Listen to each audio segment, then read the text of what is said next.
Delta Force. Nobody knows you're in Delta Force. That's the first thing you learn. Not your neighbors, not your extended family, not the people you grew up with. You have a cover story, and you've told it so many times, it almost feels true. You were selected out of the Army. Maybe Rangers, maybe Special Forces, maybe something else. It doesn't matter now. What matters is that you survived a selection process so classified that the Army officially denies the unit exists, while simultaneously cutting them a budget that would make a small country nervous. Your day starts at 0500 hours. You run not because someone told you to, because stopping means falling behind, and nobody in this building falls behind. The guy next to you on the track has done things that will never be in a newspaper. You have too. Delta specializes in one thing: direct action at the highest level. Hostage rescue, high-value target raids, the kind of missions where failure isn't an option, because failure means someone important dies, and a senator has to explain it on television. You work in a 4 to 6 man team. No ranks get used in the building. You call everyone by their first name or their call sign. The culture is flat, quiet, and extremely good at violence. Your kid is the best in the world. Weapons that haven't been issued to anyone else yet. Night vision that turns darkness into green daylight. You've trained so long with all of it that gear stops being gear. It's just part of your body. The mission brief comes through. Location classified. Target classified. Timeline 36 hours. Tonight, it's a hostage rescue inside a fortified compound. 2 floors. Unknown number of armed men. You breach fast, clear room by room, and reach the target in under 4 minutes. Nobody outside that building will ever know how close it came to going wrong. You don't ask questions you don't need the answers to. You study the target package.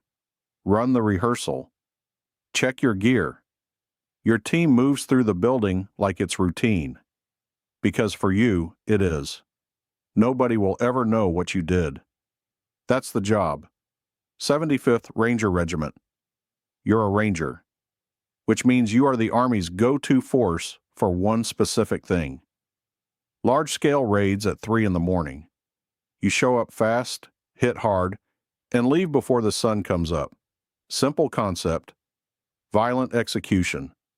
Every Ranger passed the same 62-day Ranger School, spread across Georgia, the mountains, and the Florida swamps.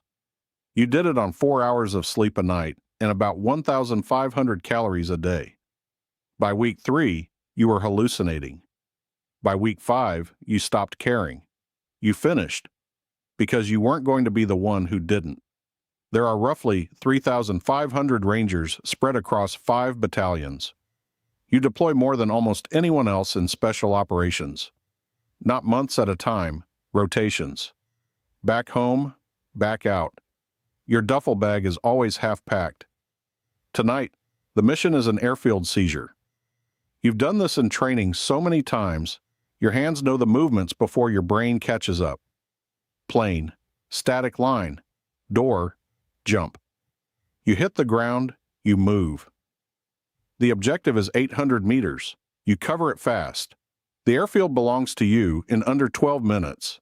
By the time conventional forces land behind you, the hard part is already done. That's the deal. Rangers take the door. Everyone else walks through it. Your battalion sergeant major has a saying. He repeats so often it stopped being a saying and became a fact. Rangers lead the way. He's not being poetic. U.S. Army Special Forces, Green Berets. You've been in this village for 47 days. You speak the language well enough to sit with the elder, drink the tea, and figure out who's actually trustworthy. This is what Green Berets do. The core mission isn't raids. It's unconventional warfare. You build things, relationships, networks, entire fighting forces out of nothing. Unconventional warfare. The mission, since 1952. Tonight, your partner force is conducting its first independent raid. You're in the background advising.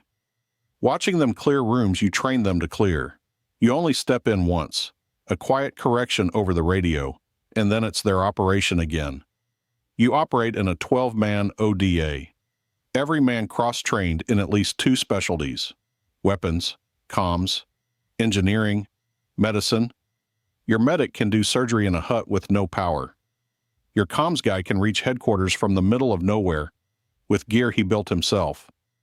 You've lived in Afghanistan, Iraq, Syria, and places your team never names. You wear local clothes, eat local food, grow the beard. You don't just visit.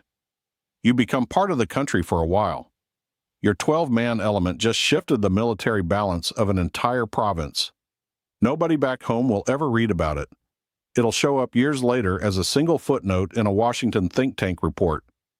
Freedom, it turns out, is a very slow and complicated project. 161st Special Operations Aviation Regiment, Night Stalkers. You can't land where you're going. There's no landing zone. There's a rooftop that's 40 feet wide, surrounded by power lines in a city that doesn't know you're coming. You land on it anyway. You're a Night Stalker. The 161st SOR. The helicopter pilots and crews that insert and extract everyone else on this list. Delta, DevGru, Rangers. None of them get in or out without you. You are the reason the mission happens. You are also the last person who gets credit for it. You fly MH-60 Blackhawks, MH-47 Chinooks, and AH-6 Little Birds. You fly at night at low altitude in weather that grounds commercial aviation. You wear 4 tube night vision goggles that give you depth perception in complete darkness. The margin for error on your approaches is measured in feet. The mission tonight is an infill for a Delta package. You're flying into a valley in total blackout. No lights, no radio chatter. The rotors are baffled, quieter than a standard Blackhawk, but not quiet enough that you're not nervous. You put them on the X exactly where they need to be, exactly on time. Then you pull back out into the dark and hold at altitude, waiting, because when they call for extract, you need to already be close. Night Stalkers don't quit. It's the motto. It's also just a description of what happens. DevGru, SEAL Team 6.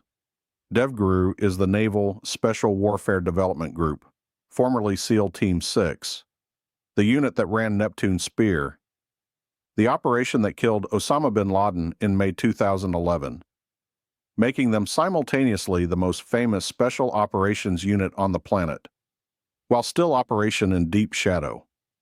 It's a strange combination. You were selected out of the regular SEAL teams after at least 3 years of deployments. The screening is brutal in a specific way, not just physically, but technically. They want to know how you think under pressure, what decisions you make when everything is wrong and time is up. You operate in small assault teams, 8 to 16 operators. You specialize in direct action, hostage rescue, and precision raids. Your kid is a generation ahead of anything in the regular military. Some of the weapons you train with don't have a public designation yet. Tonight's mission is a maritime hostage rescue. You practice this evolution more than you can count. Fast rope from a helicopter onto a moving vessel. Clear multiple decks. Locate the hostages. Neutralize the threat. Extract. You've run this scenario 400 times in training. Tonight is the 4,001st. The difference is that this one is real. You don't think about that. You think about the door in front of you. Then the door opens. U.S. Navy SEAL teams. The water is 58 degrees and it's 3 o'clock in the morning. You've been in it for 22 minutes. Your hands are not fully working. That's fine. You don't need your hands for this part. You need your fins.